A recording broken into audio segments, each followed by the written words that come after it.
Sir గత 4, 5 నెలలుగా చూస్తున్నాం. ప్రభుత్వం మారిన తర్వాత ఈ రోజున గ్రామాల్లో కూడా రోడ్లు కనీస సౌకర్యాల గురించి ఎక్కువ ఆలోచిస్తున్నారు. గత 5 ఏళ్లలో ఎట్లుండేది? ఇప్పుడు ఎలా ఉంది పరిస్థితి? అంటే గతంలో మరి పరిపాలన అంత లేదు కానీ ఇప్పుడు చంద్రబాబుకి వచ్చినాక ఇసుక క్వారీలు మొదలుపెట్టారు. చిన్న కారు అందరి కాడ శుభ్రంగా రోజుకు ఒక 1000 రూపాయలు 2000 తెచ్చుకుంటున్నారు. అట్లాగే ట్రాక్టర్ల కాడ కిరాయిలు తోలుకుంటున్నారు. అయితే ఇప్పుడు రోడ్ల కాడ ఇప్పుడు చంద్రబాబు గారు ఇచ్చారు కాబట్టి గ్రాండ్ వేస్తున్నారు. పరిపాలన అయితే ఇప్పుడు పర్వాలేదు అనిపిస్తుంది. అన్నా క్యాంటీన్ల కాడ బాగా ఉన్నాయి. అందరి కాడ అన్నా జనాలకు ఏం కావాలో అది పక్కన పెట్టేసి నేను బటన్ నొక్కాను డబ్బులు వేసాను అంటే మరి అది నిజంగా ఆయన మంచిగా చేసి ఉంటే 11 సీట్లు ఎందుకు వచ్చాయంటారు సార్ జగన్మోహన్ రెడ్డి గారికి? 11 అంటే జగన్మోహన్ రెడ్డి గారు అన్నాడుగా ముత్తాతలు ఏమైపోయారు అని అన్నాడు. మరి ఆ ముత్తాతలు ఏమైనా ముత్తాతల కాడ ఇరస పుట్టేసింది. అప్పుడు అన్నా క్యాంటీన్లు తీసేస్తాం ఒక తప్పు వచ్చింది. తర్వాత అప్పుడులో ఈ రోడ్లు కాడ జగన్మోహన్ రెడ్డి పట్టించుకోలేదు. తర్వాత ఈ పాస్బుక్ల మీద కాడ ఆడు బొమ్మలు వేసుకున్నాడు, అది బాగా తప్పు వచ్చింది. అట్లాగే మైల్ రాళ్ళ మీద ఇలాంటి మీద కాడ జగన్మోహన్ రెడ్డి అప్పుడు అట్లా వేస్తే అది చాలా తప్పది. ఎవడో పొలాలు తీసుకెళ్ళి మా పొలాలు తీసుకెళ్ళి ఆయన బొమ్మ వేసుకోవటం అంటే కొంతమంది ఎదురు అయ్యారు. అట్లాగే ఇప్పుడు చంద్రబాబు గారి పరిపాలన మాత్రం సూపర్ పాలసీగానే ఉంది. జనాల కాడ మొత్తమే 4000 ఇచ్చాడు, 7000 ఇచ్చాడు.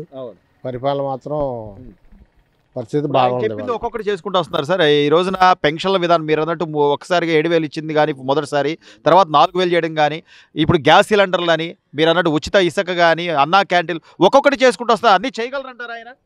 చంద్రబాబు గారు మాట అంటే మడం తిప్పడానికి అంతే. తర్వాత ఇప్పుడు ధాన్యం వడ్డీ కాడ 24 గంటల్లో డబ్బులు పడిపోతున్నాయి. గతంలో నేనే 4 ఎకరాల పొలం చేస్తే దాదాపు 30 రోజులు పైన పట్టింది మాకు డబ్బులు పడతాయి. ఇవాళ 24 గంటల డబ్బులు పడుతున్నాయి.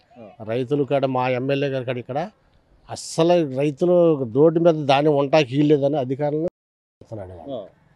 వర్ల కుమార్ రాజా గారు బాగా కష్టపడుతున్నాడు. ఎక్కడ ఏ తప్పు జరిగినా అసలు దాన్ని ఎందుకు జరిగింది అక్కడ ముందు అధికారులను నిలబెడుతున్నాడు. ఈరోజు రైతులకి ప్రధానంగా కావాల్సింది గిట్టుబాటు ధర. గత వాళ్ళు పెట్టిన పెట్టుబడికి కానివ్వండి, వాళ్ళు పడ్డ కష్టానికి కానివ్వండి, ఈరోజు గిట్టుబాటు ధరతో పాటు మీరు ఒక చిన్న మిస్డ్ కాల్, ఒక ఫోన్ కాల్ చేస్తే లేకపోతే ఒక మెసేజ్ పెడితే మేమే వచ్చి కొనుగోలు చేస్తామని చెప్తున్న ఈరోజు ఈ ప్రభుత్వ టెక్నాలజీని కానీ, చంద్రబాబు నాయుడు గారి నిర్ణయాలు కానివ్వండి, దానికి తగ్గట్టుగా పవన్ కళ్యాణ్ గారు కానివ్వండి, లేకపోతే నాదెళ్ల మనోహర్ గారు, వీళ్ళందరి పనితీరు ఎలా ఉందంటారు సార్? కూటమి ప్రభుత్వం వచ్చినాక మంత్రులు కాడ బాగా చంద్రబాబు నాయుడు గారు ముందు ఎమ్మెల్యేలను బాగా హెచ్చరిస్తున్నాడు. ఏ తప్పు జరగకూడదు, కూటమి ప్రభుత్వానికి పేరు రాకూడదు, ఎక్కడ ఏ తప్పు జరిగినా మిమ్మల్ని ఊరుకోనండి ముందు ఆయన ముందు హెచ్చరిస్తున్నాడు.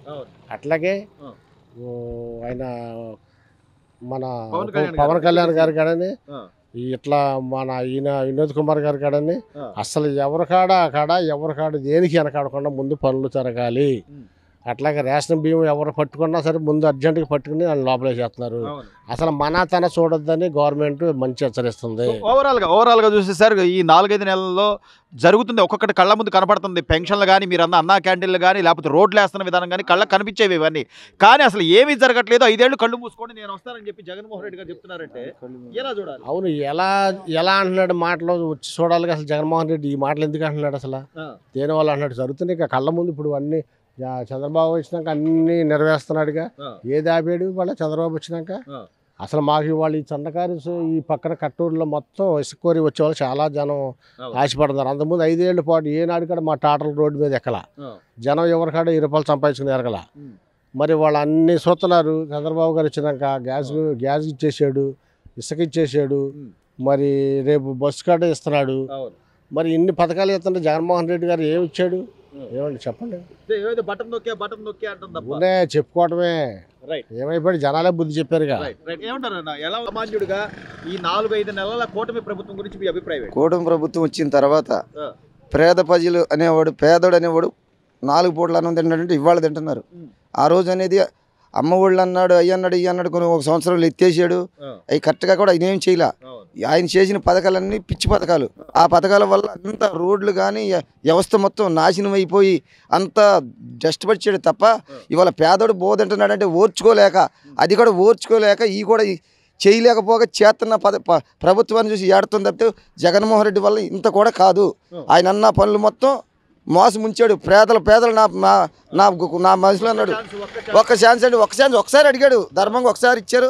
ఆ ఒకసారితోనే వెళ్ళిపోయాడు ఇంటికి. సొంత చెల్లెలు చెప్తుంది, నువ్వు ఎమ్మెల్యేగా గెలిచావు, ప్రతిపక్ష హోదా నీకు జనాలు ఎటు ఇవ్వలేదు, 11 సీట్లే ఉన్నాయి, నువ్వు అసెంబ్లీకి వెళ్ళి నువ్వు ప్రశ్నించాలి, లేకపోతే రాజీనామా చేయి అంటుంది. ఆ అమ్మాయి మాటలో న్యాయం ఉందంటారా? ఆ అమ్మాయి మాటలో పూర్తిగా న్యాయం ఉంది. అసలు ఒక చెల్లి మీదే బురద చల్లి, ఒక తల్లి చెల్లి మీద బురద చల్లి, ఏవుడైనా అన్నదమ్ములు అనేవాడు, జ్ఞానం ఉన్నవాడు ఒక చెల్లి మీద రంకు కడితే, అసలు ఎవడైనా ఒక సీఎం పదవిలో ఉండి నువ్వు పట్టించుకోకుండా మళ్ళీ చెల్లి మీద రంకు లేపిస్తున్నావు అంటే నువ్వు ఒక మనిషివా, ఒక పశువా? నేను పశువు కింద లెక్కాలి. జగన్మోహన్ రెడ్డి అనేవాడు పశువు కింద లెక్క. కానీ ఇంకా నా మాటలు నమ్ముతారులే, నేను చెప్తే జనాలు ఓట్లేస్తారులే అంటే అసలు ఎవడు నమ్మేవాళ్ళు లేరండి. ఇవాళ 100లో ఒకడే ఎత్తాడు. నీకు రేపు నీ సీటు కూడా నువ్వు గెలుచుకోలేవని చెప్తున్నాం మేము స్పష్టంగా. ప్రజలైతే పూర్తిగా మారిపోయారు. ఎందుకంటే ఇవాళ కూటమి ప్రభుత్వం చెప్పిన ఏది కూడా అబద్ధం అనేది ఏదీ లేదు. అన్నీ వాళ్ళు చెప్పిన పథకాలన్నీ కూడా స్వచ్ఛందంగా చేస్తున్నారు, ప్రజల్లోకి వస్తున్నారు, ఎమ్మెల్యేలు కష్టపడుతున్నారు, ఎమ్మెల్యేలు అవినీతి లేకుండా పనిచేసే నాయకులు ఉన్నారు. అవినీతి అనేది మా ఎమ్మెల్యేలు ఎవరు కూడా చేసేవాళ్ళు లేరు. చేస్తే చంద్రబాబు నాయుడు కూడా అసలు మొత్తం ఆనందపడిపోతున్నారు. పెన్షన్ల గురించి ముసలోళ్ళు బోళ్ళు ఆనందపడిపోయి చక్కగా యాభీగా తినడానికి ఇంకా 1000-2000 ఇంకా నిలబడుతున్నాయి వాళ్ళకి. వాళ్ళు చంద్రబాబు గారు బో పెడతాం వల్ల ఇంకా నిలబడుతున్నాయి. ఇవాళ సిటీలోకి వెళ్ళండి, అన్నా క్యాంటీన్ కాడికి వెళితే అసలు ఎంతమంది 5 రూపాయలు భోజనం కడుపు నిండా తిని హాయిగా వస్తున్నారు, నవ్వుకుంటూ ఆనందపడుతున్నారు. అదే భోజనం పెడుతున్నాడని ఇదే జగన్మోహన్ రెడ్డి కుళ్ళొచ్చి ఆ భోజనం కూడా చెడగొడదామని అన్నా క్యాంటీన్ స్వచ్ఛందంగా అప్పుడు ప్రతిపక్ష నాయకులు పెట్టిన ఆ భోజనాన్ని కూడా తిన్నకుండా చేసి ఆ క్యాంటీన్లు కూడా తీపిచ్చిన నాయకుడు జగన్మోహన్ రెడ్డి అండి. ఇవాళ వాటి గురించి మాట్లాడదగిన అరుకుడు కాదు అసలు. కానీ సార్ అంటే ఇంత కళ్ళ ముందు ఇంత జరుగుతున్నా కూడా ఈరోజు ఒక పేరుని నాని గారు లేకపోతే ఆయన అంబటి రాంబాబు గారు ఎలా సార్ ఎలా ఇంకా మాట్లాడగలుగుతారు? వాళ్ళకి కళ్ళు కాపాడవండి. వాళ్ళ కళ్ళు అసలు వీళ్ళకి కూడా ఏంటంటే కళ్ళు కాపాడదు. వీళ్ళకి చీకట్లో ఉన్నారు, వీళ్ళు చీకటి దేశంలో ఉన్నారు. వీళ్ళు కూడా ఏంటంటే వీళ్ళకి కూడా దగ్గరికి ఉంది. వీళ్ళు చేసిన పాపాలు శిష్టాలు వీళ్ళకి కూడా తీస్తారు. తీసిన వీళ్ళు కూడా కనుమరుగు అయిపోవడం వీళ్ళు కూడా. అది వాళ్ళకి ఇంకా కాపాడపోతే కాపాడినట్టు ఉండమనండి. చేసే పనులు కళ్ళ ముందు కాపాడుతున్నాయి. అది చూసారని నేర్చుకోమనండి.